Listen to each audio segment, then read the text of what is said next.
안녕하세요. 그림 읽어주는 수사 요 프란치스코 수사입니다. 이번에는 그 이젠하임 재단하의 마지막 부분을 보여드리겠습니다. 오늘 보여드릴 부분은 성탄, 수태고지, 그 부활로 이루어진 세폭인데요. 그림을 보시면 지금 가운데 성탄 장면이 있고요. 오른쪽에 수태고지, 마지막 그 부분이 부활로 이루어졌습니다. 이 하단 부분은 지난번에 말씀드린 부분과 같은 부분이기 때문에 이거는 빼겠습니다. 첫 번째 그 보실 그림이 이제 가운데 성탄인데, 성탄은 두 폭으로 이루어졌어요. 정확한 이유는 모르겠는데, 두 폭으로 나눠가지고 한쪽에는 건물 부분이 들어가 있고요. 그 다음에 왼쪽에 야외인 것 같은데, 야외 부분에 성탄 부분을 그리고 있어요. 그 성탄 부분을 자세히 보시면 어떻게 되어 있냐면 하단과 상단으로 나눠져 있고 그 전경과 원경으로 이렇게 나눠져 있는데 그 가운데 지금 보시면 성모님이 예수님을 안고 그 앉아 있는 모습이 보이고 요 옆에 요람으로 보이는데 요람에 이제 놓여 있고요. 그다음에 다른 등장인물은 없습니다. 그 원경에는 또 천사들과 조금 그 인물들이 보이기 시작하는데 이건 나중에 다시 볼 거고요.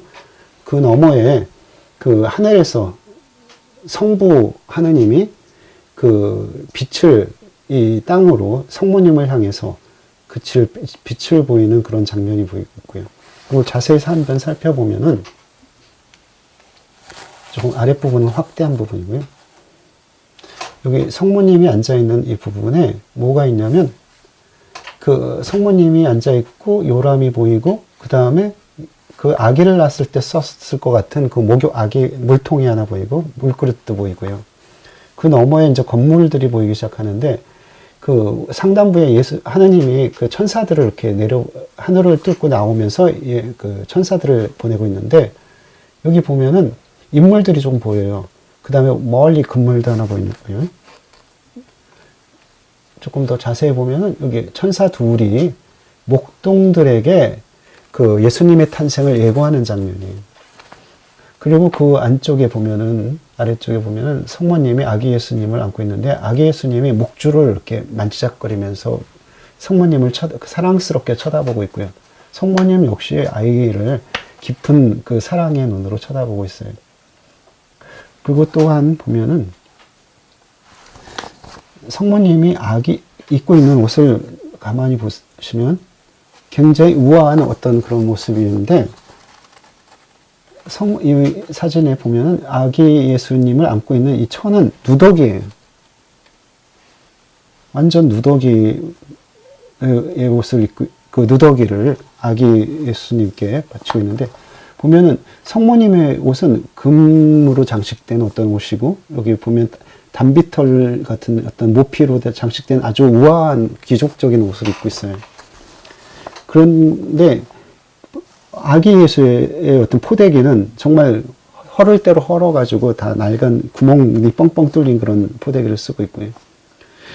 이 그림을 통해서 얘기한 것은 그 하나님이신 예수님이 이렇게 비천하게까지 누대기의 어떤 누대기 포대기에 쌓일 만큼 그 낮아졌다라는 그런 것을 암시하고 있고요. 그 인간인 성모님의 그 우아한 모습은 그 하나님이 인간에 대해서 이렇게 낮아짐으로 인해서 인간의 품격을 높여줬다라는 것을 다시 그 상반되게 보여주고 있다고 생각이 들고요. 또한 하늘에 그 구름을 타고 나타난 성부가 그 짓고 있는 호일과 지팡이의 모습을, 그 왕적인 어떤 신적인 모습을 보여주고 수많은 천사들로 이루어진 군대가 하늘을 통해서 땅까지 이렇게 이어지고 있어요. 또한 그 천사 중에 일부, 두 천사가 그 목동들에게 나타나서 하느님이 태어나셨다라는 것을 보여주시고 있는데, 특이한 거는 보통 천사들은 성이 존재하지 않다고 이렇게 얘기를 하는데, 여기 보면 위에 천사는 남자 천사인 것 같이 수염이 그려져 있고요. 아래 천사는 여성화되어 있어요. 그래서 그 천사를 그 성적으로 이렇게 남성, 여성으로 구분돼서 이렇게 표현했다는 게 재미있고요. 또한 멀리 풍경 속에 어떤 수도원 같기도 하고 성당 같기도 한 그런 풍경이 보이고요. 또한 이 장미, 그 성모님 옆에 있는 장미의 넝쿨은 장미 자체가 성모님을 상징하는 꽃이거든요. 그래서 그 장미가 이렇게 그려져 있고요. 그 옆에 무화과가 열매가 달린 채로 이렇게 무화과가 그려져 있어요. 이 무화과 나무는 그 원죄를 상징하는 그 아담과 에와의 그 원죄를 상징하는 나무이기도 하고요.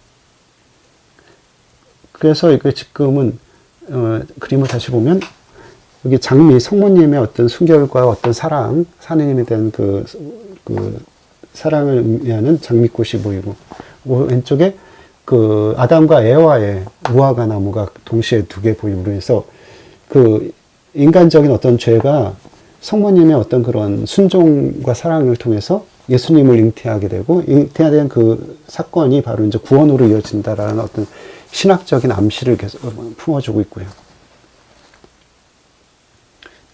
또한 이 그림 성모님 맞은편에 있는 집단들이 보이는데 여기는 수많은 천사들이 그 아기 예수님에게 음악을 보여주고 있었어요.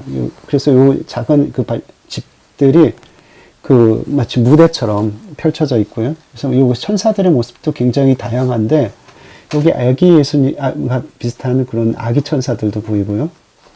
그 다음에 사람과 같은 그런 천사들 보이는데 이 뒤에는 또 이렇게 샌지 사람인지 분간이 아닌 깃털로 덮인 그런 천사도 보이고요. 그런 천사들이 좀 더 자세히 보면 이렇게 그 공작새 같은 깃털도 달린 그런 천사가 하느님을 향해, 그러니까 예수님을 통해에게 아름다운 음악을 연주하고 있는 모습이 보이고요. 이런 놀라운 상상력을 이렇게 보여주고 있고요. 또 이 인물은 조금 미스테리한데 찾아보니까 빛나는 동정녀, 처녀 그렇게 얘기를 해놨는데 정확하게 어떤 의미인지는 모르겠어요. 근데 그림 전반으로 봐서는 성모님의 동정성을 이렇게 얘기하고 있는 것 같아요. 그래서 그 성모님의 동정성을 얘기하는 아마 처녀의 모습인 것 같고요. 다시 전 큰 그림을 보면은 성모님이 아기 예수님이 안고 있는 이 사건을 그 수많은 천사들이 함께 그 사건을 기뻐하고 있을 뿐만 아니라 세세한 어떤 그런 이미 섬세한 그 그림들을 통해서 이 재밌는 그 장치들을 많이 해놨어요.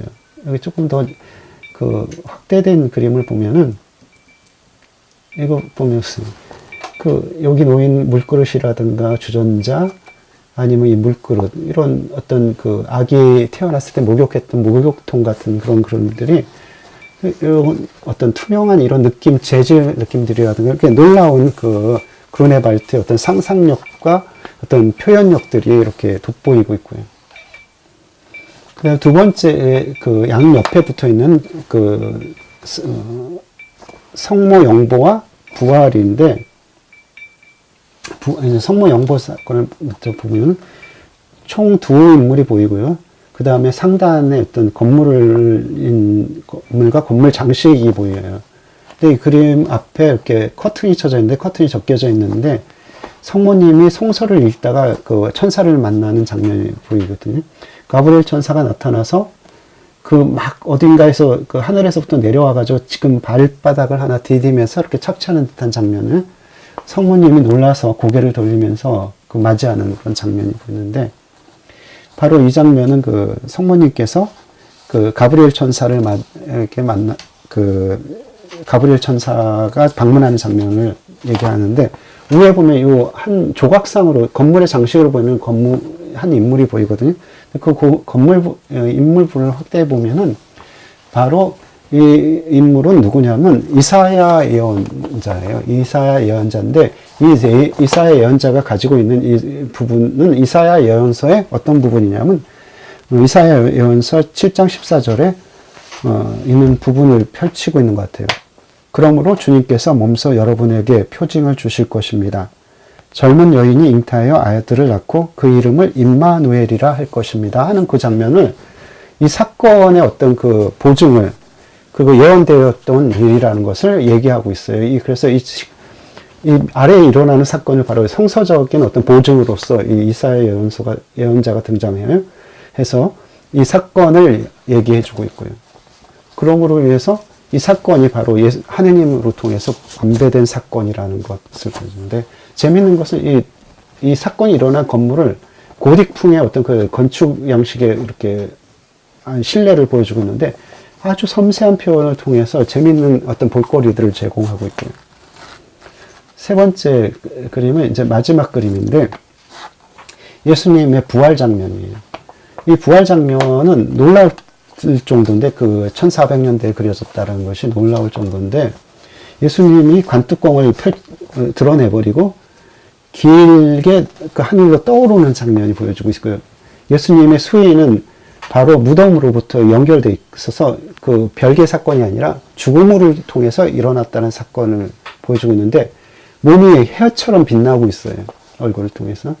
그리고 그 많던 상처들은 다 없어져 버리고 그 십자가 오상만을 보여주고 있죠. 예수님의 모습을 조금 더 확대해서 보면은 얼굴이 빛 속에 가려져 있어 완전히 빛과 일치되어 버린, 머리 부분이 빛 속으로 사라져 버린 듯한 바로 빛 자체이신 예수님을 보여주고 있고요. 또 하단부에 쓰러진 병사들의 모습도 놀라운데, 마치 우주 속에 유영하듯이 쓰러지는 그 순간을 포착한 그 병사들의 모습이에요. 그래서 이 빛에 놀래서 빛의 반대 방향으로 고개를 돌리면서 그 빛을 무서워하듯이 이렇게 손을 벌면서 이렇게 쓰러지는 그 장면과 그 엎어져 버리는 그 빛의 반대 방향으로 엎어져 버리는 이 병사의 모습, 그리고 무슨 일인가 먼 곳에 있던 병사였던 것 같은데 달려오다가 그냥 땅에 꼬꾸라져 버리는 그런 이 놀라운 표현은 마치 환상적인 어떤 그런 분위기를 나타내고 있고요.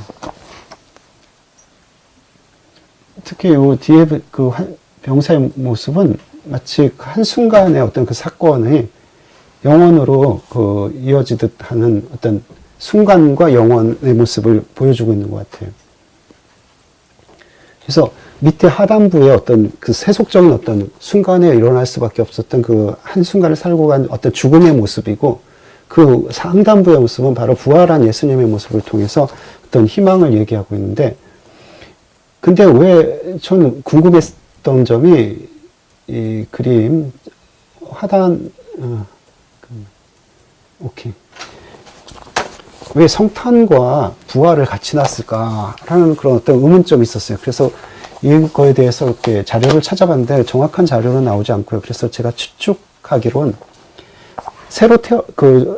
생명이 태어난다는 것하고, 그 다음에 부활, 죽은 다음에 다시 태어난다는 어떤 그런 의미가 있지 않을까 하는.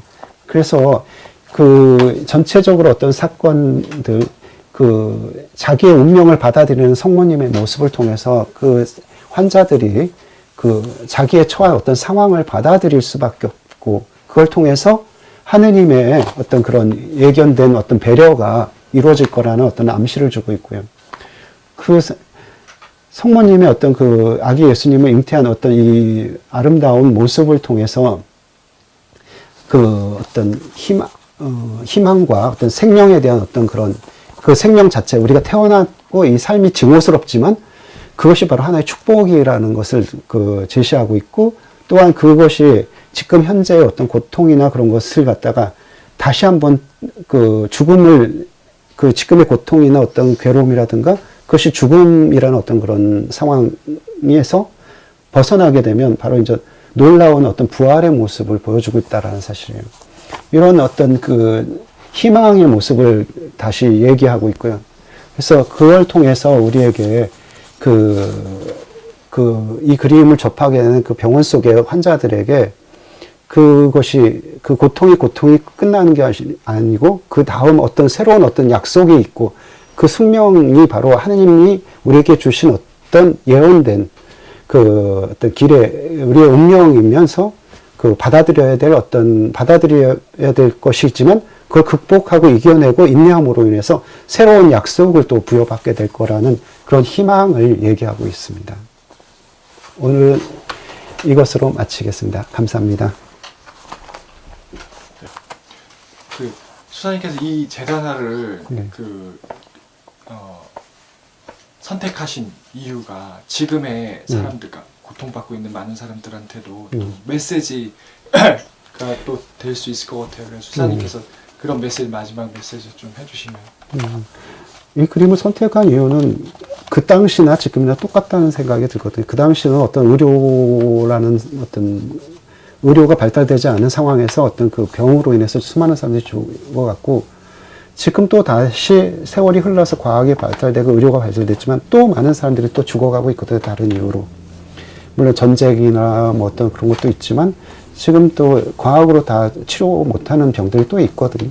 그래서 어차피 인간은 또 죽을 수밖에 없는 존재인데, 병이 안 걸려도 죽고 병이 걸려도 죽는 존재거든요. 근데 삶이 그냥 그 삶으로 끝나버리면은 그냥 잘 살다 죽으면 그걸로 끝이겠죠. 그렇지만 어떤 자기 삶에 대한 의미를 추구해 나가고, 고통이라면 고통, 아니면은 자기가 어떤 그런 살아가는 삶에 대한 어떤 이유라든가 그런 것, 의미를 부여할 수 있다면 더 큰 어떤 삶의 어떤 기쁨이 보장되지 않을까 하는 생각이 듭니다.